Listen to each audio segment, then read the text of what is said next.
dia. Vocês viram como é que ele falou bonitinho? Eu sou psicólogo. Porque eu vou fazer uma observação em relação a isso, que é costume as pessoas colocarem assim: é psicólogo espírita. Ah, é contador espírita. Você ouviu? Contador espírita?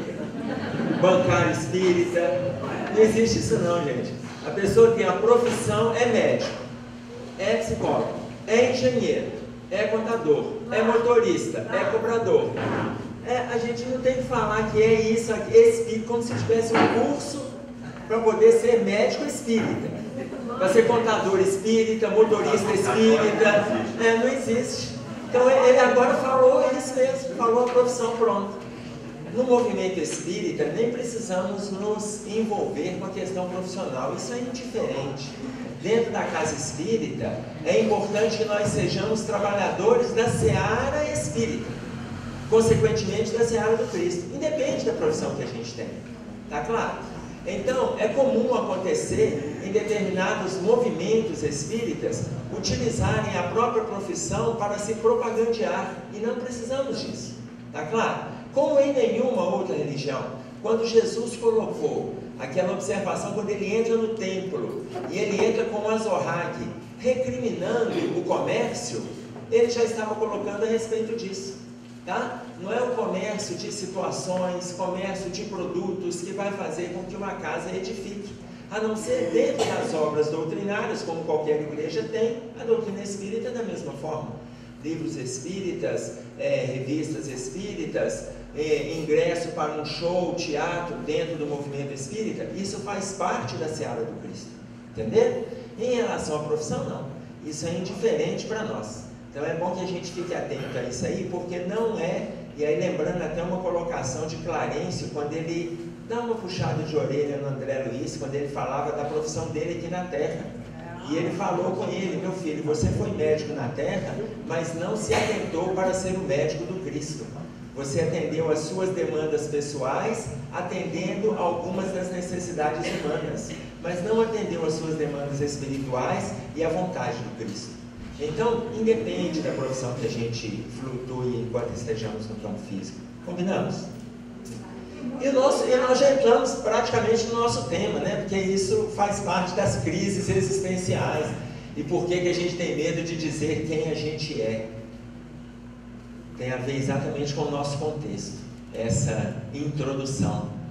Porque, veja bem, uma das nossas grandes dificuldades é trabalharmos o nosso estado íntimo no dia a dia, as nossas crises, as nossas relações. Muitas delas são situações que a gente traz de passado longínquo, e hoje a gente não sabe a extensão disso no nosso comportamento, nos nossos pensamentos, nas nossas atitudes, nas nossas relações.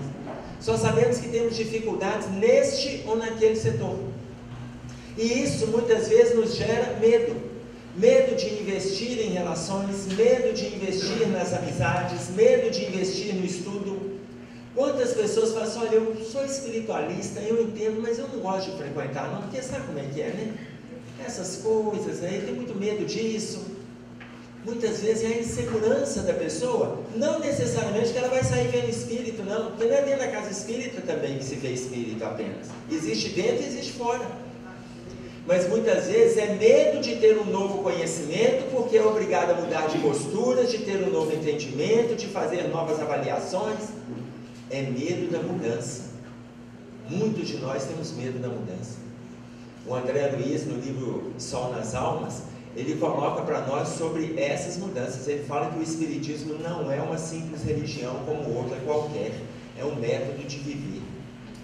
Não é uma religião apenas. Quando Kardec traz para nós a ideia de filosofia, ciência e religião, ele está falando exatamente em cima disso. Não é simplesmente uma religião, é uma somatória.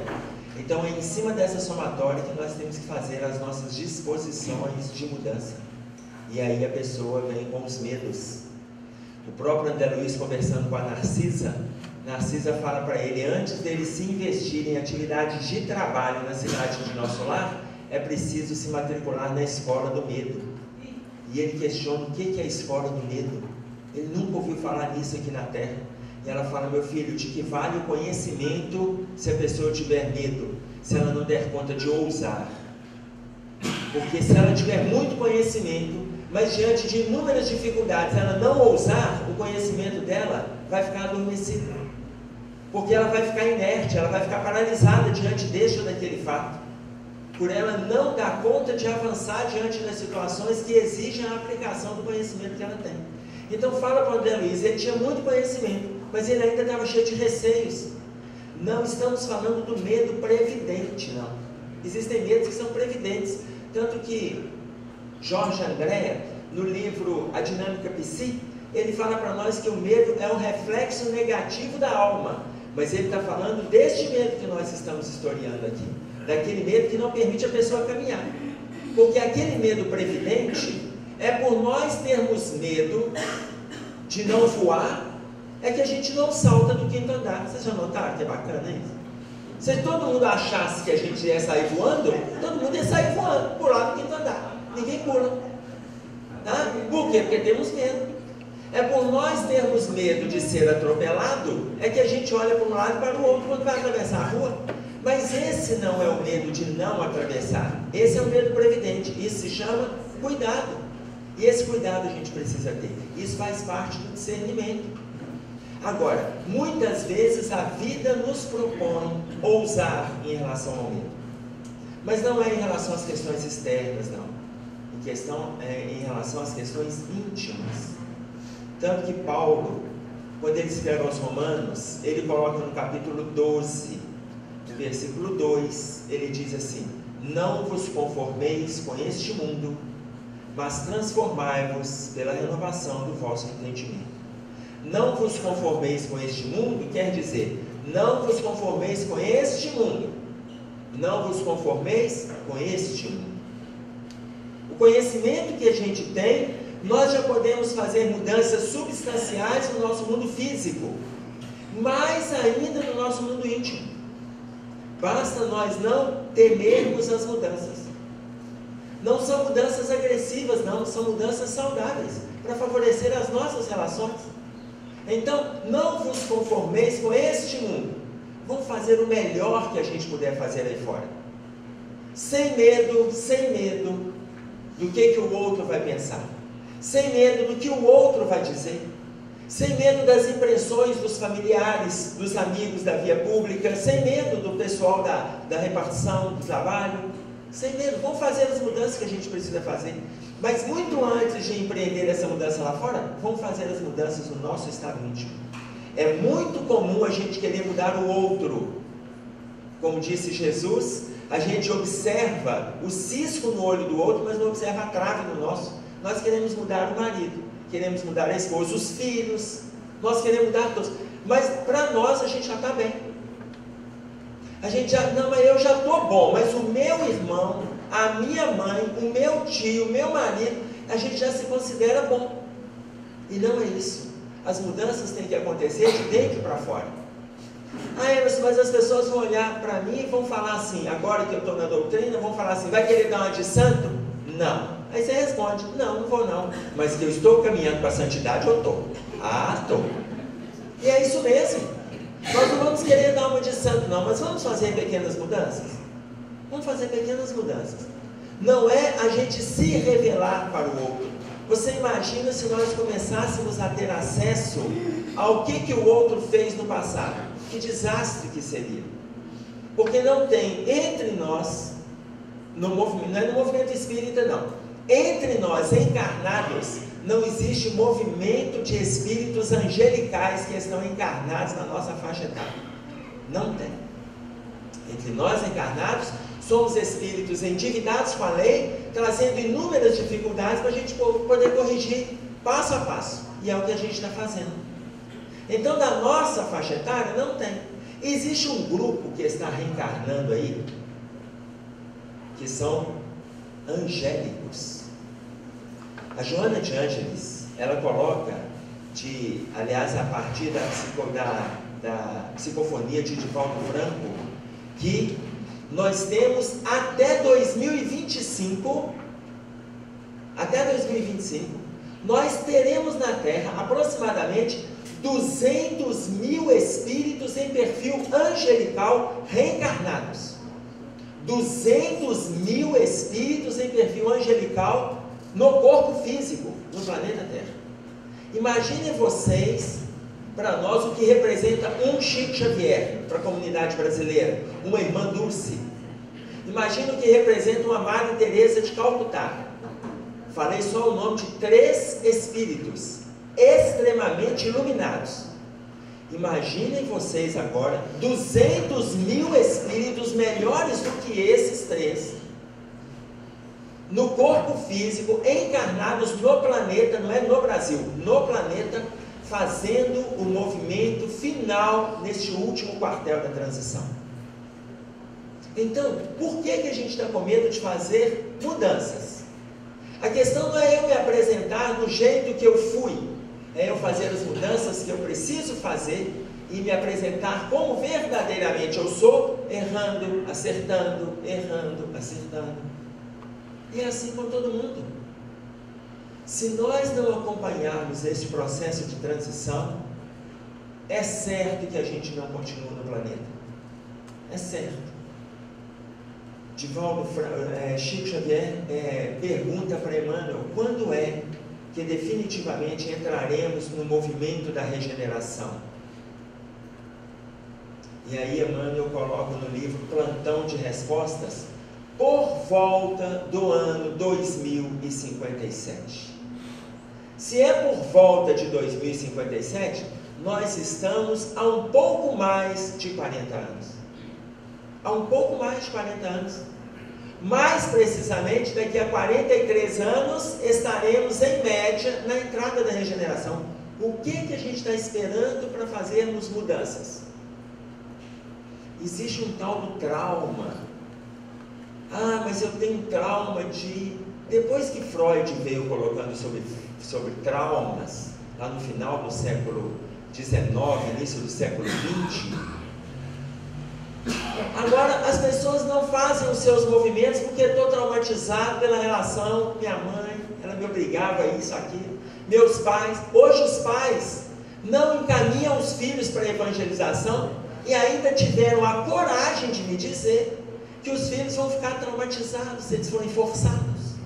Então a gente não encaminha, porque é chato a gente forçar o menino, né? Senão ele vai traumatizar. Jesus traumatizando.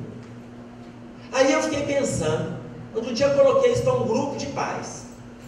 Eu não conheço criança ou mãe que não chorou, ou um ou outro, quando não os dois, que não chorou na entrada da criança na escola, na matrícula, no primeiro dia. Eu não conheço.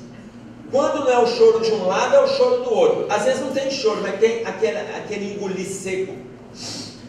Ainda mais quando o menino entra sem olhar para a mãe, porque no fundo ela ama quando ele chora por ela. Ela ama.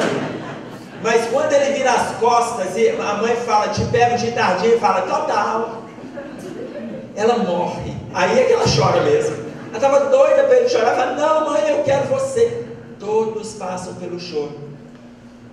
E eu nunca vi uma mãe falar assim, ah, já que ele está chorando, eu não vou matricular não, porque senão ele vai ficar traumatizado, né? Quando ele crescer, ele aprende a ler e escrever. Nenhuma mãe faz isso. Nenhuma mãe faz isso. E aí, ele cresce e aprende a ler e escrever. E eu nunca vi um adulto falar assim, olha, eu não escrevo e nem leio não, porque eu fiquei traumatizado, porque eu fui forçado a ir para a escola. Aí eu não leio nem escrevo não, porque minha mãe me forçou. Eu nunca vi esse trauma. Ainda que tenha entrado no movimento novo da escola, crianças novas, professores novos, e teve que se envolver. Uma hora de evangelização que nós podemos estar norteando o coraçãozinho dos nossos filhos, a gente vai abrindo mão disso aí. Ah não, quando ele crescer, ele decide que nós não vamos esperar que ele cresça, nós vamos trazê-lo. Nós vamos trazê-lo.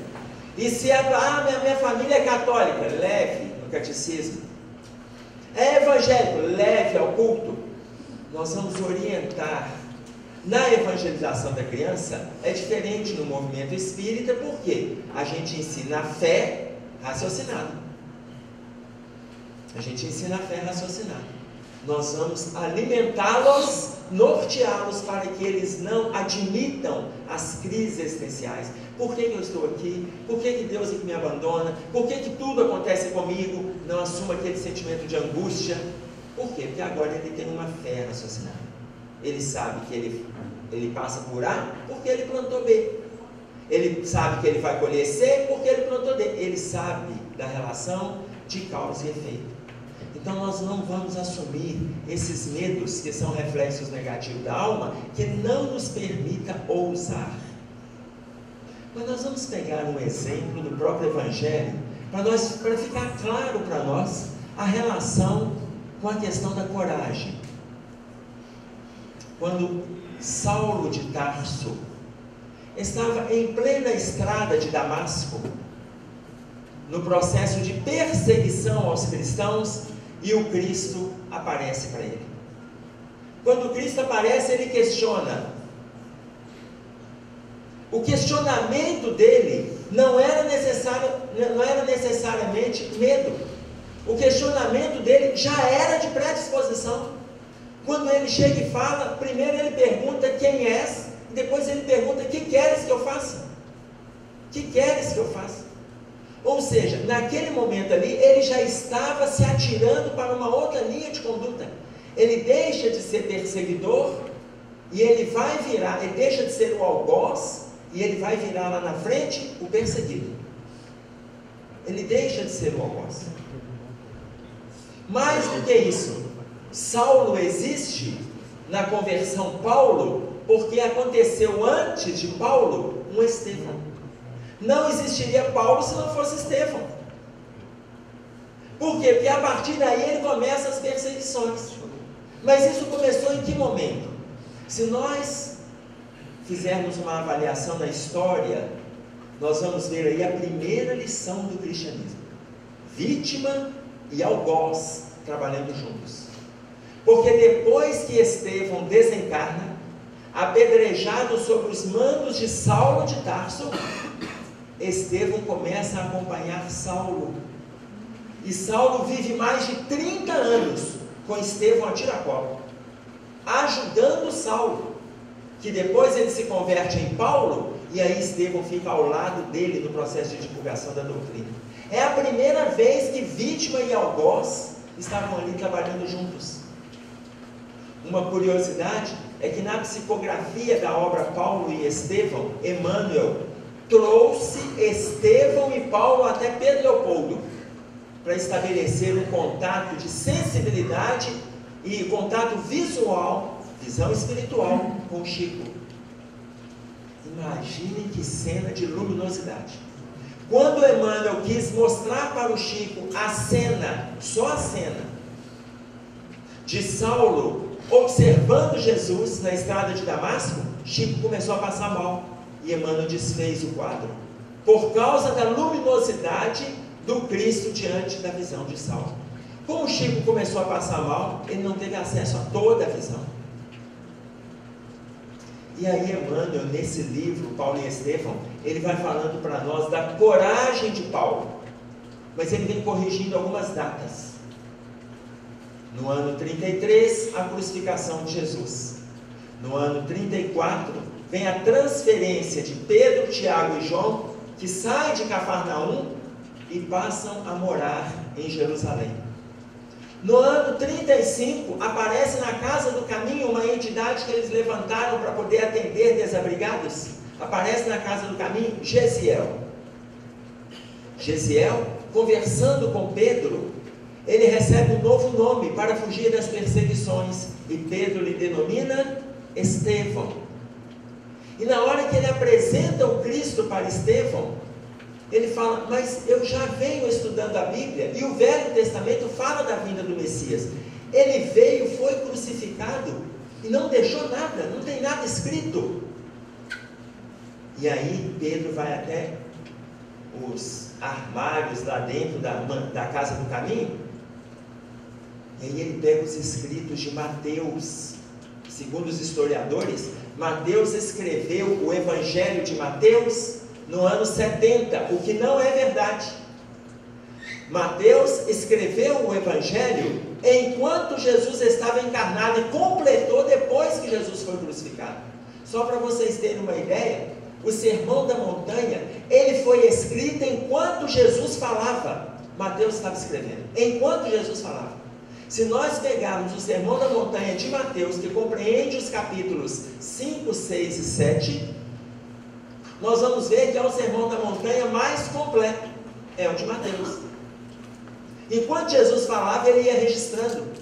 Ele termina de escrever o Evangelho de Mateus depois que Jesus é crucificado. Então, quando Estevão pergunta para Pedro se não ficou nada escrito, Pedro vai lá dentro, na casa do caminho, pega os escritos, o pergaminho de Mateus e entrega para Estevão. No ano 36, isso no ano 35, no ano 36, a conversão de Saulo para Paulo, o encontro na estrada de Damasco. E aí, nós vamos fazer um parênteses sobre a questão das curas. Nós vamos fazer um paralelo. Paulo, vocês sabem quanto tempo ele demorou, depois que ele fez a conversão, para poder fazer aí a sua primeira pregação, e depois ele proporcionar àqueles que estavam ouvindo a cura? Ele demorou 3 anos. Demorou 3 anos. A partir do ano 39, depois da conversão, ele pega alguns escritos, junto das mãos de Ananias, e ele vai para o deserto estudar sobre a vida do Cristo. 3 anos depois ele retorna. Diferente de Estevão, que recebeu os pergaminhos das mãos de Pedro, depois de um mês, Estevão estava fazendo uma pregação, e em meio àquela pregação, havia uma garota surda, muda, havia uma garota muda, ao lado da sua mãe. Quando ele termina a pregação, essa mãe chega para Estevão e fala com ele: eu sinto que você é capaz de curar a minha filha. Ele olha para ela e fala: eu não tenho esse potencial, eu não tenho condições de curar a sua filha, mas eu sinto, disse a mãe. Olha a fé dessa mãe. Eu sinto, você é a pessoa que vai curar a minha filha. Ele coloca as mãos na cabeça da garota e fala com ela, uma adolescente na faixa de 14, 15 anos, e ele fala com ela: em nome de Jesus, aquele que tem o poder da cura, ele é quem irá te curar. E a partir de agora, você há de falar. Em nome do Cristo, você há de falar. Ela era muda de nascença. E aí ela olha nos olhos de Estevão e fala com ele: eu hei de falar. E eu vou pregar no nome do Cristo em todos os recantos por onde eu caminhar, dignificando o nome dele a partir da cura que a mim foi proporcionada. Estava feita ali a primeira cura de Estevão, um mês depois dele conhecer o pergaminho de Mateus, o Evangelho de Mateus. Mas mais diferente ainda do que isso, enquanto Saulo, convertido Paulo, demorou 3 anos, Estevão demorou 1 mês. Após a conversão de Damasco, nós vamos observar que o Cristo, ele aparece para um dos seus discípulos, que é Ananias. E ele chega para Ananias em Damasco e fala: Ananias, resposta de Ananias: eis-me aqui, Senhor.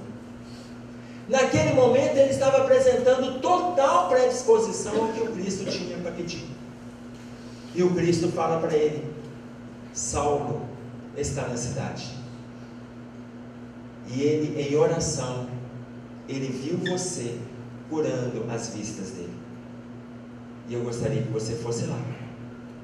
E Ananias olha para Jesus, porque o entendimento deles era nesta intimidade. Ele olha para Jesus e fala com Jesus: Senhor, mas eu tenho escutado dos nossos irmãos que este é um algoz perseguidor na cidade de Jerusalém, e ele tem a autonomia do império para poder continuar a perseguição nas redondezas. E o Senhor está me pedindo para ir lá curá-lo? Sim, estou te pedindo, porque este é um vaso precioso em que eu preciso utilizar-me dele para levar a palavra aos gentios, ou seja, aos incrédulos. Eu preciso dele para levar a palavra. Ananias não questiona mais, assume uma coragem e vai até Saulo, coloca as mãos nos olhos de Saulo, faz uma prece, e cai 2 escamas dos olhos de Saulo e ele visualiza outra vez. Paulo demorou 3 anos, Estevão demorou 1 mês, Ananias foi só uma conversa com Jesus. Foi o suficiente para ele poder promover a primeira cura. É muito comum os historiadores fazerem essas observações e colocarem que Paulo, por exemplo, as cartas que ele escreveu, carta aos Hebreus, ele não escreveu, não foi ele. Alguns historiadores disseram que aquela carta não foi ele, porque ele já tinha morrido, o que não é verdade. É a única carta que Paulo escreveu, foi aos Hebreus, porque Paulo estava preso no ano 66. Como ele estava preso, ele escreveu para os Hebreus. Ele escreveu para os Hebreus em grego. Paulo era extremamente culto. As 3 universidades mais importantes da época, a Universidade de Atenas, a Universidade de Alexandria e a Universidade de Tarso, eram as 3 melhores universidades do mundo na época. Paulo passou por todas elas. Ele era extremamente culto. Ele escreve a carta dele para os Hebreus e ele escreve esta carta em grego. Ué, mas e as outras cartas? Aos Romanos, aos Coríntios, aos Gálatas, Colossenses, aos Tessalonicenses. E as outras cartas? Já não foi ele que escreveu. Foram aqueles que caminhavam com ele. Foram aqueles que estavam... Ele ditava e os outros escreviam. Mas por que Paulo fazia isso? Ele acreditava que trabalhando com as pessoas, ele não trabalhava sozinho. Ele acreditava que tendo as pessoas ao lado dele, se lhe faltasse inspiração, aqueles seriam inspirados pelo próprio Cristo. Então, se lhe faltasse, ele confiava que os outros seriam inspirados também. Então, ele não trabalhava sozinho. Tanto que, se a gente pegar o capítulo 16 de Romanos, ele começa uma série de saudações. Ele vai saudando Prisca, saúda Áquila, ele vai saudando Tito, ele vai saudando Filemão, ele vai saudando, mas é Tércio que está escrevendo a carta. Tanto que no versículo 22, Tércio chega, ele empolga, é tanta saudação que Tércio empolga, fala assim: eu também, Tércio, vos saúdo em nome do Senhor. Até Tércio empolga, mas não era para Tércio ter falado isso, não, mas ele foi lá e colocou também. Já que é para cumprimentar e mandar abraço para todo mundo, eu também vou mandar. Tércio empolgou e mandou um abraço para o povo. Em Gálatas, nós vamos ver Paulo escrevendo assim: a saudação eu mesmo vos escrevo. Ou seja, a carta não foi ele que escreveu, ele ditou. A única carta que ele escreveu foi os Hebreus, que ele estava preso, aí ele estava sozinho na cadeia, e aí ele começou a escrever para os Hebreus. No ano 66, ele estava aguardando o julgamento por Nero, porque ele é martirizado no ano 67. Então nós vamos ver a coragem de Paulo, vencendo inúmeras dificuldades, inúmeros transtornos, porque naquele momento, da perseguição, ele tinha dividido quem era Jesus e quem era aquele Moisés que ele vinha estudando e pregando, e Isaías, e Jeremias, e Davi, ele vinha. E aí ele assume uma dúvida, até que Jesus apareça para ele. Quando ele conhece verdadeiramente o Cristo, quando ele vê, ele assume uma nova formalidade na sua postura crística, na sua postura espiritual, que passa a ser uma postura crística, porque ele passa a conviver com Cristo. E é em cima dessa postura é que ele inclusive derroga Gamaliel, que era o orientador dele. Porque a hora que ele começa as perseguições, Gamaliel discorda dele. E Gamaliel fala com ele: você também vai me perseguir? Já que você quer perseguir os cristãos e executá-los, martirizá-los, você vai me perseguir? Aí Paulo se assusta e pergunta para ele: por quê? Paulo, enquanto Saulo, por quê? Porque eu já estou tendo acesso aos pergaminhos escritos por aqueles que eram os discípulos dele, e eu quero conhecer. É pouco provável que esse movimento que este homem esteja fazendo e fez não mobilize nada em nós. É pouco provável que seja mentiras, porque ele está fazendo um movimento em todos os lugares por onde ele passou. eu vou conhecê-lo muito antes de executá-lo, ainda que seja na minha fala. Foi a conversa de Gamaliel. Saulo, olhando para ele, falou: te respeito como meu mestre, mas não posso deixar de executar e pegar um deles de referência. E aí ele sacrifica Estevão.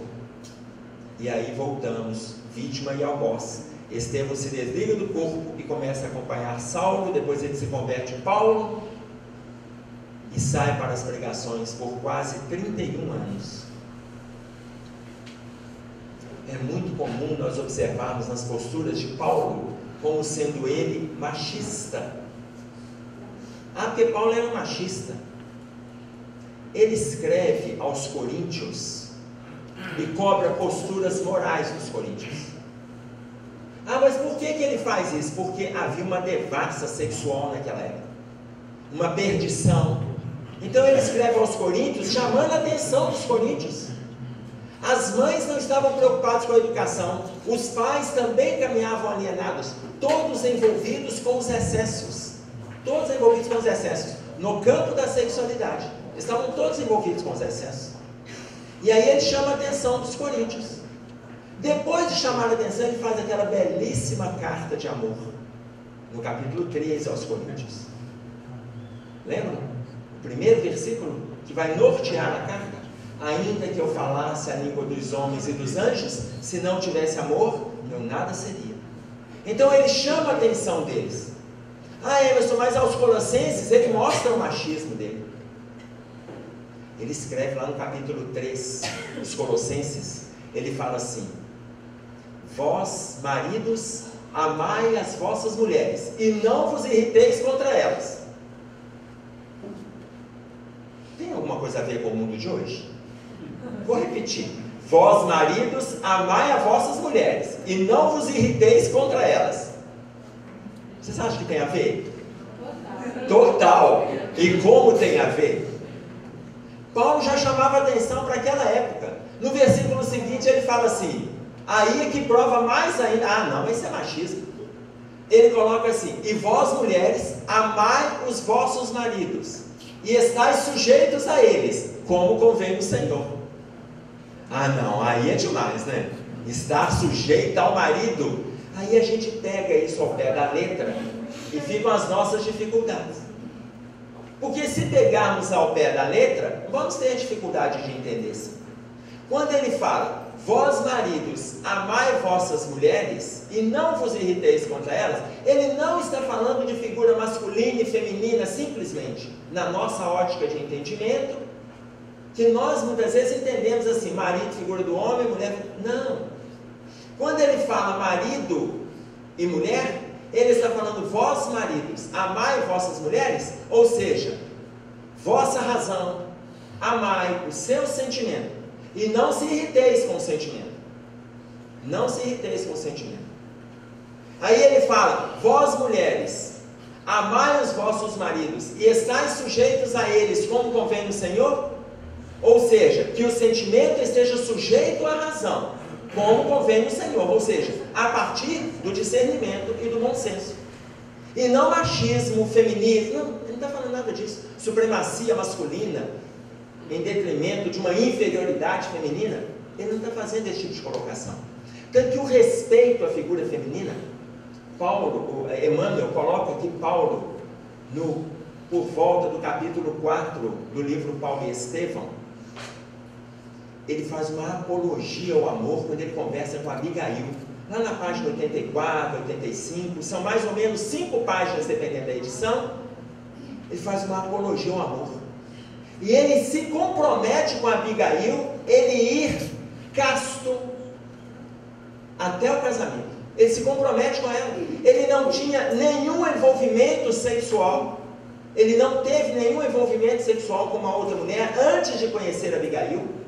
Quando ele conheceu Abigail, ele se comprometeu a uma fidelidade afetiva, emocional e sexual para se consorciar com ela fisicamente a partir do casamento, em respeito ao sentimento que os dois estavam cultivando. Só que ela desencarna depois que o irmão dela é martirizado, que é o Estevão, que é o susto de Saulo quando ele vê que ele estava sacrificando o cunhado, que ele não sabia. Então, o quadro dela vai se agravando, ela adoece e desencarna.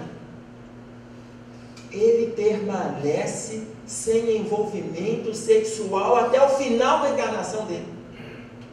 Ele não se envolve com nenhuma mulher, ele permanece casto até a desencarnação, em função das posturas espirituais, inclusive. E aí ele recebe um prêmio de Jesus. Ele recebe um prêmio de Jesus. Vocês sabem qual é o prêmio? Vocês vão ler o livro Paulo e Estevão. Mas eu estou vendo que vocês estão empolgados, então vocês vão ler o livro Paulo e Estevão, né? Vocês vão ouvir lá, ele recebe um prêmio do Cristo em relação a toda essa condução que ele deu para as posturas morais e para as posturas de entendimento e aplicação do espiritualismo que ele estava abraçando. Então, não havia ali nenhuma cena de machismo. Não havia machismo. Mas ele continuou pregando, independente das perseguições que já estavam acontecendo sobre ele. O que é caminhar com segurança? Vencer todos os medos. Vencer os medos. Medos dos monstros de passado que grita dentro da gente. Vencer os medos. E ele continuou trabalhando sem a menor preocupação se ele seria ou não martirizado, agredido, preso. Não se preocupou.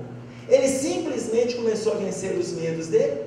E aí, depois de passar por Tessalônia, por Corinto, por Roma, por Colossos, passar por Éfeso, Galácia, ele começou a sair da Itália e ir para a Espanha. Quando ele chega na Espanha, ele recebe um comunicado que João tinha sido preso. Aí ele volta. E é provável também que se ele passasse pela Espanha, ele ia chegar no Brasil, né? Primeiro que Pedro Alves Cabral. Então ele parou na Espanha, voltou, porque João tinha sido preso. E aí quando ele volta para Roma, ele também é preso. E aí começam outras perseguições sobre os cristãos. Outras perseguições. Ele é preso, ele é martirizado no ano 67, no início do ano 67, mas ele desencarna com a missão dele cumprida. Embora tenha sido algoz, o movimento que ele fez de vencer as dificuldades internas, as crises em relação àquilo que ele admitia e o novo que estava chegando, o movimento que ele fez, a conversão que ele fez, absurda na história, que a gente só consegue ver essa conversão em Paulo, a gente consegue ver essa conversão em Madalena, mas não conseguimos ainda fazer essa conversão, mas conseguimos fazer um movimento de mudança no nosso estado íntimo, ainda que seja pequeno. Ainda que seja pequeno. O próprio Paulo, quando ele escreve aos Romanos, ele coloca para os romanos assim: o bem que eu quero, eu não faço. O mal que eu não quero, este eu faço. Ora, se eu faço o que não quero, já o não faço eu, mas o pecado que habita em mim. Acho então esta lei em mim: quando quero fazer o bem, o mal está comigo. Essa orientação que ele dá para os romanos é a orientação mais precisa no nosso processo de auto-reconstrução. O bem que eu quero, eu não faço. Isso está no capítulo 7 de Romanos, nos 3 versículos 19, 20 e 21. O bem que eu quero, eu não faço. O mal que eu não quero, este eu faço. Olha, observemo-nos. Nós queremos o bem. Nós queremos o bem da sociedade, nós queremos o bem das pessoas, queremos o bem da família. Mas nós queremos o bem de conformidade com a nossa demanda. Nós falamos na oração de Pai Nosso, ensinado por Jesus em meio ao Sermão da Montanha, no capítulo 6 de Mateus: seja feita a tua vontade, assim na terra como no céu. Isso é pro forma da oração, porque no fundo nós ainda não queremos que a vontade dele seja feita, não. Nós queremos a nossa, anterior a dele. A gente quer até que a dele coincida com a nossa, e não a nossa coincida com a dele. É o processo inverso. Então, o bem que eu quero, eu não faço. O mal que eu não quero, este eu faço. Mas por que este eu faço? Porque esse está relacionado às minhas situações de passado. O mal que eu não quero, esse está relacionado com as coisas que eu plantei. Então eu acabo ainda sendo induzido por algumas situações negativas. Eu não quero, mas eu acabo fazendo. Mas aí entra o meu movimento atual. Eu já tenho um instrumento bastante grande para poder vencer as dificuldades de passado com o conhecimento que eu tenho. Mas é muito fácil entrarmos para o Espiritismo. O difícil é o Espiritismo entrar em nós. Sermos espíritas, isso é de uma facilidade inenarrável. Mas vivermos o Espiritismo é a nossa dificuldade. Pois o bem que eu quero, mas o mundo eu desejo, esse aí eu não estou fazendo. O mal que eu não quero, ele ainda grita dentro de mim e eu promovo. Seja situações de viciação no campo moral, no campo físico, nos campos sociais, eu vou promovendo, seja através da mentira, do álcool, do sexo. Por quê? Porque o passado ainda grita dentro de mim. Ele grita. O mal que eu não quero, eu acabo fazendo. Mas o meu movimento hoje precisa ser de mudança. Precisa ser de mudança. Vou repetir. Estamos no último quartel da transição. Não adianta a gente pensar que vamos dar um jeitinho. Bezerra de Menezes, conversando com Jerônimo, e Jerônimo pergunta para ele sobre se não dá nesse movimento de transição, tem jeito de alguém ficar escondido ali no miolo da terra e tal, e não ir para o mundo inferior. Bezerra fala com ele assim: imagine o planeta como um grande vasilhame de farináceo. Imaginemos então a farinha de trigo, um grande. Os grãos representam aquelas pessoas que se dedicaram ao bem. O planeta que guarda sintonia com a Terra em plano inferior, no estágio primitivo, ele passa próximo da gente representando um grande imã.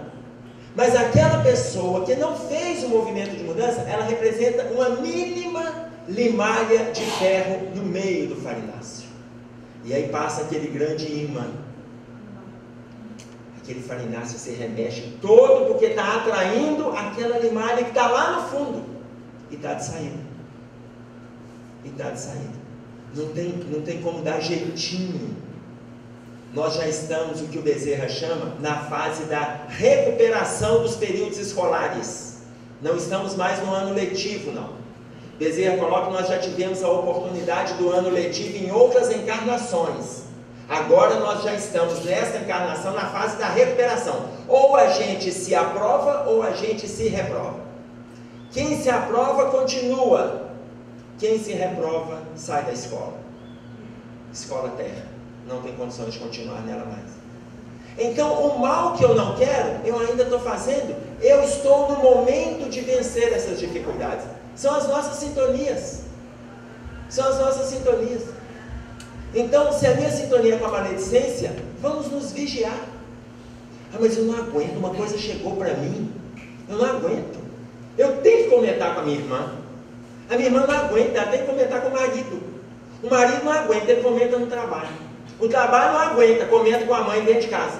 Enfim, aquilo ali vai virando uma fofoca.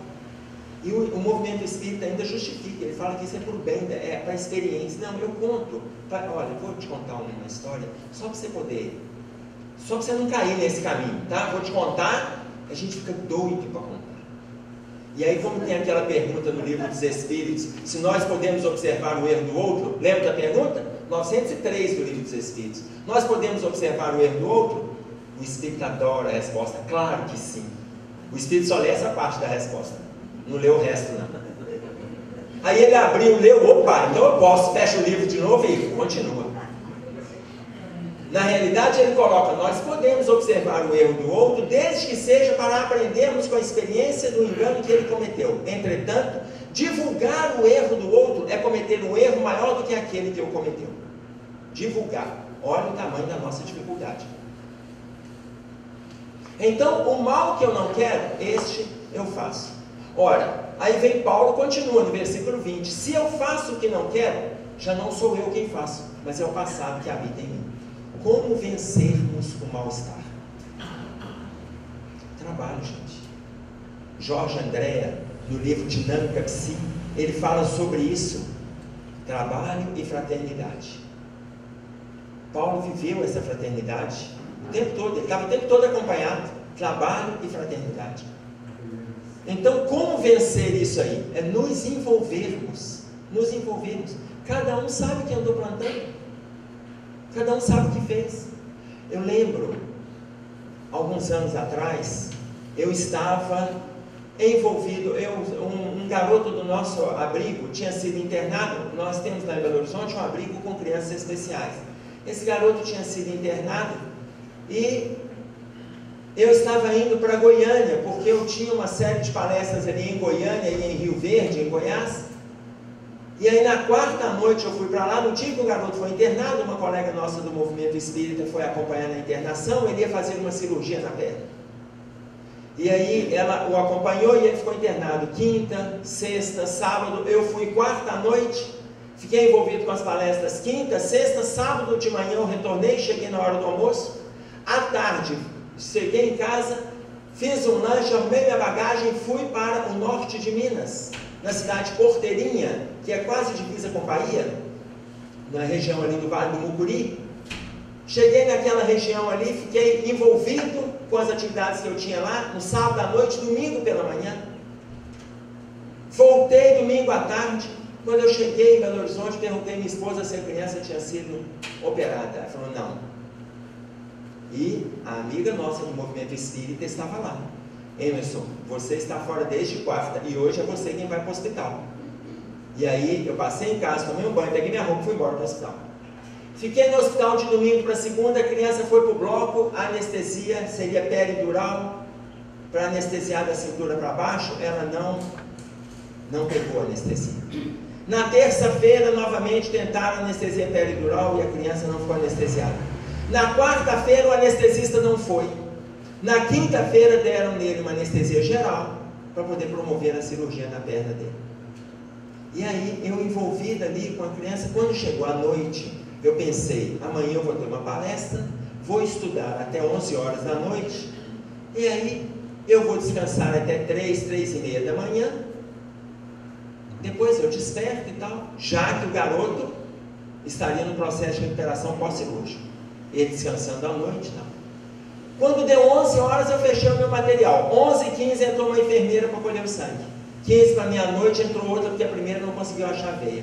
Quando deu 00:10, entrou uma do laboratório, porque precisava, como era para colher o sangue, ela precisava de tirar. A primeira que entrou iria passar a medicação. Aí as 3 que entraram não conseguiram. Quando deu 10:01, entrou o médico cirurgião que estava no bloco, para tentar localizar a artéria, para tirar o sangue para poder fazer exame. Quando deu 1h30, entrou outra enfermeira para passar a medicação. Quando deu 2h15 também. Quando deu por volta de 3 horas da manhã, que entrava e saía enfermeira, eu ainda não tinha me assentado, que tirar deitado. Porque cada uma que entrava, conversava, como é que é o abrigo, é isso e aquilo e tal, e tal. Elas estão no horário de serviço, e eu pensando, que hora que eu vou deitar? Eu também não posso falar para ela, sai daqui. E fiquei ali, conversava e trocava ideia. Quando deu 3h15 da manhã, eu estava, isso menino, entre 11 da noite e 7 da manhã, eu troquei a fralda dele por 7 vezes, das quais foram descargas intestinais daquela de inundar o quarto. E aí quando deu 3 e pouco da manhã, eu estava ali trocando. Quando eu escutei, eu olhei para o espelho, lavando o paninho no lavatório. Já não tinha mais pano para poder limpar aquele garoto. Eu olhei para o espelho e falei assim, meu Deus, será que eu vou dar conta de ficar em pé? Amanhã eu vou trabalhar o dia inteiro, à noite eu tenho uma palestra, será que eu vou dar conta sem ao menos deitar? E aí eu escutei, a espiritualidade me respondeu, meu filho, você não sabe quantas noites você já passou acordado ceifando vidas. Na hora que eu escutei, eu saí dali e comecei a limpar o menino e trocar o menino e rezava. Nada melhor que trocar o menino cheio de cocô. Eu estava ali cheio de saúde. Talvez quem estaria naquele estado era eu. 6 meses depois, dando a medicação para uma criança nossa do abrigo, eu vi um quadro de olho aberto. Eu não estava ali, fechei o olho e aparelho. Não. A criança estava com a cabeça no travesseiro, enquanto eu pingava o remédio na boca dela com conta-gotas, eu vi no travesseiro ao lado dela uma cena medieval. Várias pessoas em cima do cavalo, com uma lança, agredindo os outros, matando as pessoas. Era uma cena noturna, e eu me vi em cima do cavalo. Quando eu me vi, eu entendi a resposta que a espiritualidade tinha me trazido há 6 meses antes. Naquele momento eu estava envolvido e estou envolvido há muitos anos com situações que eu mesmo proporcionei. Hoje eu estou ali no processo de reconstrução, até para não estar naquele estado, já que foi um novo tipo de compromisso. Ou seja, o mal que a gente não quer, inúmeras vezes a gente faz. Mas se a gente não faz o que não quer, por que nós ainda estamos nos compactuando com o passado? Por que nós não fazemos o nosso movimento de mudança agora? Paulo, o bem que eu quero, eu não faço. O mal que eu não quero, este eu faço. Ora, se eu faço o que não quero, já não sou eu quem faço, mas é o passado que abriga em mim, que habita em mim. Acho então uma lei em mim, acho então esta lei em mim. Quando quero fazer o bem, o mal está comigo.